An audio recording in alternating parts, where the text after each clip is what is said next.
Tutela e curatela existem há muito tempo no direito civil brasileiro e são mais comuns do que se imagina. Contudo, ainda que sejam parecidos, esses termos jurídicos podem gerar confusões. Quem nos ajuda a entender os aspectos centrais de cada instituto e as principais diferenças entre um e outro é a doutora Cláudia Stein, participante de hoje do nosso quadro Direitos e Deveres. Doutora Cláudia, bem-vinda ao quadro Direitos e Deveres, mais um assunto relacionado à família e sucessão, né? Vamos falar hoje sobre tutela e curatela. E, doutor, antes de mais nada, eu queria saber o que são esses institutos. São bem parecidos, mas o que separa um do outro? Primeiro, olá, muito obrigada pelo convite. Peço desculpas pela minha rouquidão, que com certeza não se deve a qualquer mal físico. Eu estou absolutamente bem, só perdendo a voz. Bem, a tutela, ela consiste num instituto por meio do qual alguém é nomeado para zelar pelos interesses de menores de 18 anos. Então, se esses menores de 18 anos, os seus pais, não estiverem mais no gozo do poder familiar, porque a rigor o poder familiar compete aos pais, mas se os pais falecem ou se os pais têm o poder familiar suspenso ou se efetivamente há destituição do poder familiar, há necessidade de nomeação de um tutor para zelar por todos os interesses desse menor. Já a curatela é um instituto por meio do qual se nomeia alguém, pode ser inclusive mais de uma pessoa, para zelar pelos interesses de pessoa maior e incapaz. E, doutor, em relação à tutela, nós temos alguns tipos, né, mais conhecidos, né? A testamentária, temos a dativa e a legal. A doutora podia passear um pouquinho por elas, fazendo algumas diferenciações para a gente? Claro, os próprios pais, e ninguém melhor do que esses genitores, é que sabem o que é melhor para os filhos deles.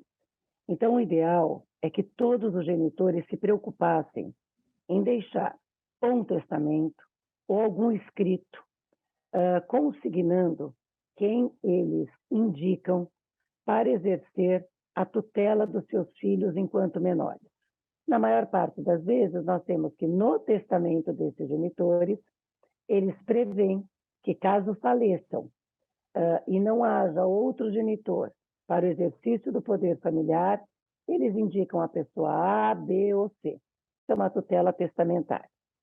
A tutela dativa é aquela tutela em que há nomeação pelo próprio Poder Judiciário, e aqui nós estamos falando até mesmo de uma tutela judicial.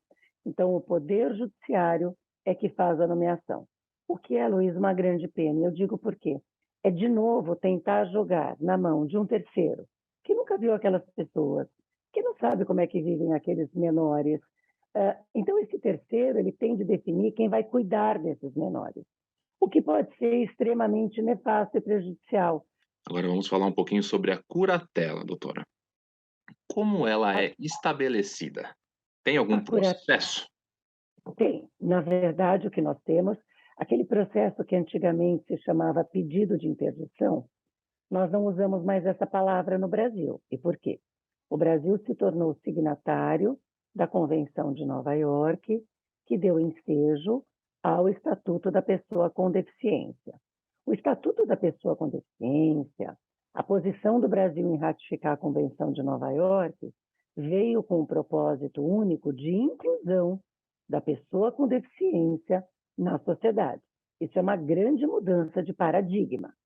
Então, quando nós falamos de pessoas maiores, incapazes de zelar por si próprios ou do seu patrimônio, e ou também, porque às vezes a pessoa não consegue cuidar de si e do seu patrimônio. Às vezes a pessoa até consegue cuidar de si própria, mas não consegue cuidar do seu patrimônio. Então, há um procedimento, um processo, que se chama pedido de nomeação de curador. Ali se coloca as razões pelas quais se entende, se reputa que aquela pessoa é incapaz e se pede a nomeação de um curador. Esse curador será nomeado pelo juiz.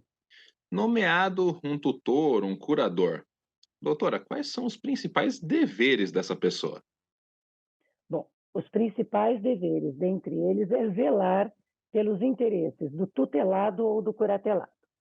Quando nós falamos zelar pelos interesses, temos de ver uma coisa muito especial. Quando nós falamos em tutor de um menor, a princípio, esse tutor vela ou pela ah, ah, segurança física, emocional e patrimonial do menor. Mas aqui há uma grande diferenciação. Os próprios pais ou alguém que deixe uma herança para um menor pode nomear aquilo que chamamos de curador especial.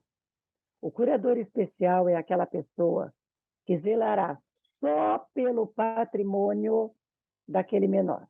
Então, o tutor zela pelo bem-estar físico, espiritual, intelectual do menor e o curador especial zela pelo patrimônio.